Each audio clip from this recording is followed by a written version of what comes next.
Hey folks, welcome back to the next episode of Painting Minis with Sam. I'm going to finish up the Retributors today, and it should be pretty cool because it's basically detailing, basing, and then clear coating. And then after that's all done, they're ready for the battle to begin. So without further ado, let's get to it. And as we're getting started, here is a shot of where we left off with these Retributors. And today we're going to finish them up. We're going to get them all detailed out, and then we're also going to base them as well. So I'll show you how to do that. So let's get to it. Here we go. Okay, first things first, we're going to hit all of these little hammers first off on the shoulder pauldrons of each of the figures. So we're going back to our lead belcher that we used originally.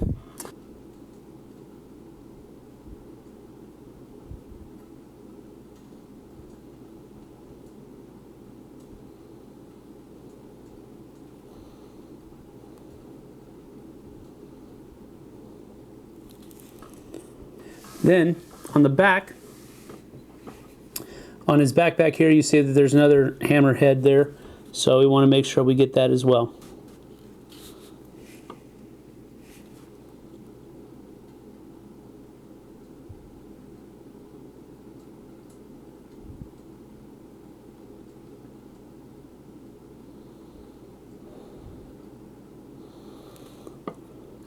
And don't forget, you can put as much detail on these things as you want, or as little. It really goes down to what you want to do with them. Okay, so all I'm doing is I'm kind of highlighting all of the different parts of the model that I think need to be highlighted. You can completely change whatever you'd like to do there. It's completely up to you, y'all. And again, all we're doing is we're hitting this shoulder pauldron here that has the hammer handle. Okay. Just trying to get a nice curve there, so I'm just kind of dragging and rolling at the same time on the palette here, or on the paper, just to get a nice fine edge. Well, as fine as I can get it, at least. And here we go. This is probably, like I said earlier, the part where a lot of you are probably going to get frustrated and want to give up. Quite frankly, though, don't do it, because this comes with practice. I mean, you know, I've been painting for a long time, off and on, and I'm still having trouble with this. You know what I'm saying? So just give it some time. You ain't got to be perfect right off the bat. All right, we're done with the brown. Now we're going to hit the lightning bolts that are on the shoulder pauldron, and the color that I use for that is white, just a white matte. Now, one way that you can kind of cheat a little on this is by kind of dragging on the side and just catching that top edge. All right, so if you can just kind of drag on the top, see how it's just hitting the raised edges of that lightning bolt? So it gives you a real crisp line. That's a little bit of a cheat, but it works. Okay, so just keep that in mind. And the angles that you come at and all that kind of stuff, you'll have to work that out on your own, whatever works best for you and your hands and that type of thing. So just make sure that you don't have a whole lot of paint on the brush. You do want to have enough to where it covers, but at the same time, you don't want it to get on much of anything else. All right. And go to the shoulder pauldron here. And pretty much the same thing.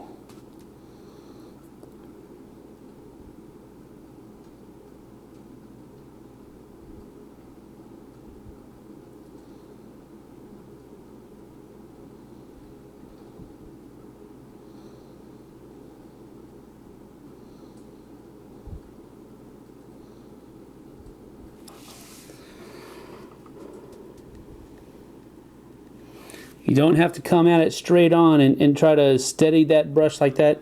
You can just kind of pull. Just make sure that you're not going to be pulling on any other raised surfaces.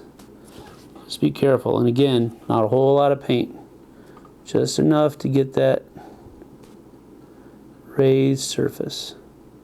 Now, any Irish theme would not be complete with without a little bit of orange thrown in there. So we're going to these little ribbons that are hanging from their hilts. They're here. You see right here, there's a little ribbon hanging from. So those are going to be orange.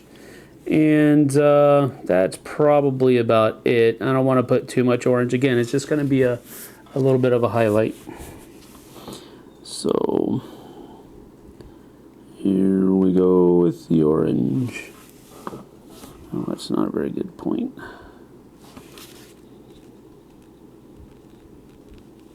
No, that'll do. That'll do, donkey.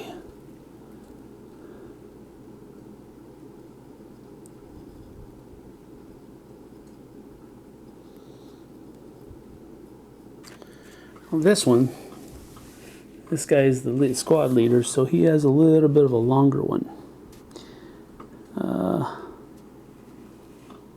Not sure exactly why, but it's there, and it's very...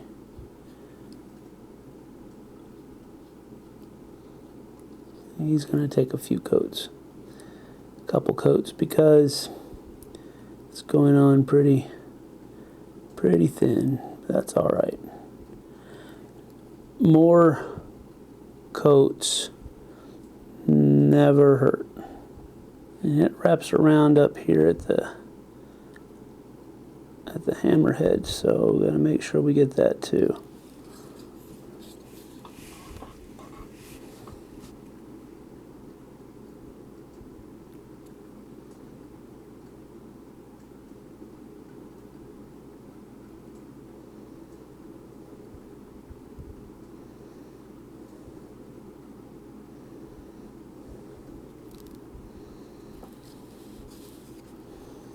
It carries over to the back side too, so make sure you're paying attention to those kinds of details as well.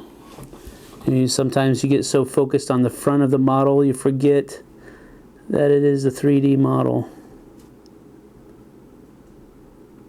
We need to do the scrolls that are coming out of the back of the backpacks and that type of thing. And so what I'm doing here is I'm using a little bit of a skeleton bone first to have a little bit of a lighter color on the parchment. And again, we don't want to use too much paint on the brush. But it's not actually technically a dry brush, because there is quite a bit of paint still on it there. But if you can see there how the darker is still there and still visible, but it's just got that little bit of a light. Then what we're going to do is we're going to come back and hit this again with a matte white, but the matte white is going to be a full dry brush so that it only hits the top and nothing else.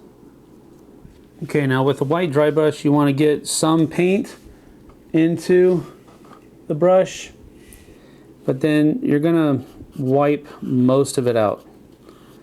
I mean, all but just a little. Okay, so there's hardly anything in there at all. I mean, even when you pull over my fingerprints, you can see how the grooves are still there. So that's the kind of stuff you want. And again, you're just kind of pulling over this so it brings out all the edges. Okay, so you can kind of see the difference there between the two right now. How this is a really light, but all that dark is still really embedded in there. And again, you just want to pull over this with that white so it catches all of those highlights. And that now looks like a parchment instead of just a piece of clothing or leather hanging from the back of this backpack. And again, just a little bit of paint in there, and we're just going to draw it out.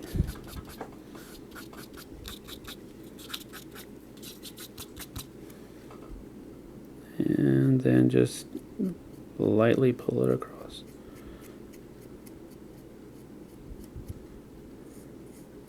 For the basing, I just went to Michael's and bought some Scenorama gravel. It's for dioramas and model train sets and that type of thing. It's just a very fine powder, and that's what I'm going to use for the bases. This is a very simplistic approach to basing. It's not very flashy whatsoever. It's just something to get the job done, so you can take and do whatever you like. I also went and got some washable school glue that basically you just take and put a good dollop right inside here.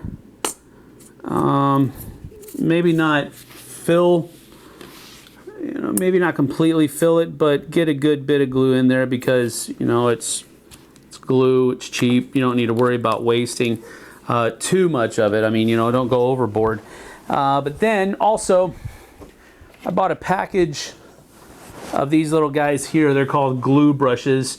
They were like $2 or $3 at Michael's or something like that. It's just a very coarse brush hair that you don't really need to worry about a whole lot of precision here.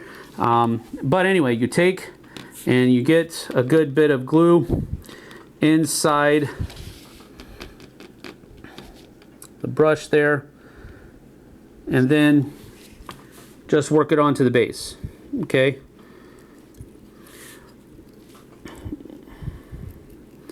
And again, just try to cover the base with this glue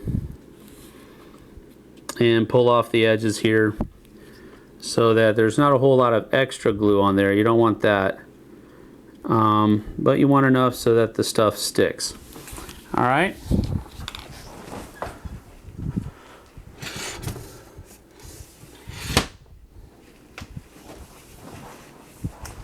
Then take that gravel and pour it into a bowl.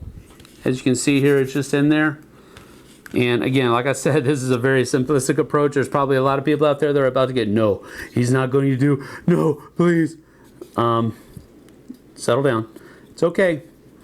Make sure that the glue, as much glue as possible, is off the edge. Then just take this and run it around there. Run it around inside.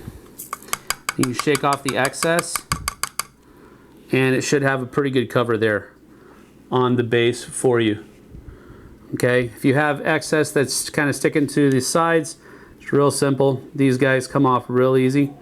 So just, if you got glue on the model itself, and you can see that, like for example down there at the end of his little hangy down thingy, whatever that is, there's some pebbles and rocks that are sticking to it. You'll be able to, once the glue dries, to go in there and kind of just knock those off with an X-Acto knife or something like that. So don't worry too much about that. That's why you can kind of be pretty liberal about putting that on there. What I usually do, you can do whatever you want. You can match the color of the basing to the edge, or what I usually do, what I like to do, is I take whatever squad color is there, and I put that around the edge as well. So with the squads, with this squad I used Goblin Greenskin, and so that's what I'm going to put around the edge. We'll be back in a minute. After the basing is done, as you can see, everything is ready to go. They're just ready for a clear coat. So the clear coat is now I have basically just picked up a Krylon clear coat acrylic coating, so it's good for anything that's been painted. So that is true for these things here. Now what this is going to do, it's also going to act as a sealant for those little pebbles. Over time, if you don't seal them, they're just going to flake off, and then you'll see that nasty black base that's there underneath it. So you don't want that to happen. So you provide clear coat, and that will be good enough to hold all that stuff on. Now, just like with the basing, you want to stay about 6 inches away at all times, and then short, quick bursts. Give the can a good shake until you hear the metal balls going around in there, and then about 6 to 12 inches away, short, quick bursts, and this provides a good sealant for everything that's in there. And it will also protect the paint job.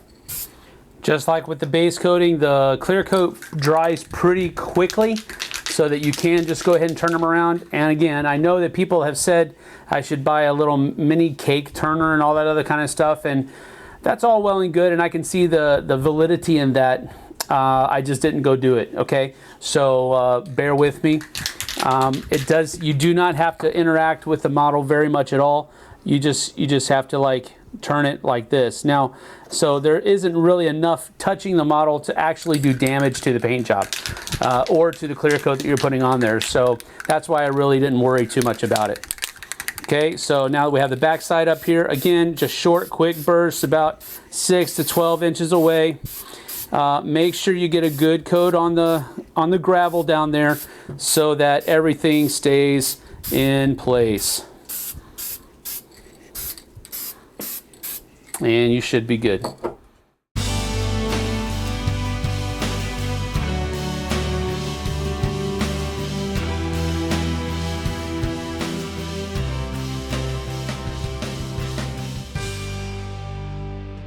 Thanks so much for watching the Dice Tower videos. Find more great videos and reviews, as well as our top-rated audio podcast at Dicetower.com. You can also find other great shows at Dicetowernetwork.com. I'm Eric Summerer, and you've been watching The Dice Tower. The Dice Tower is sponsored by Cool Stuff Inc., where you can find great games for great prices. Cool stuff in stock. Check them out at CoolStuffInc.com.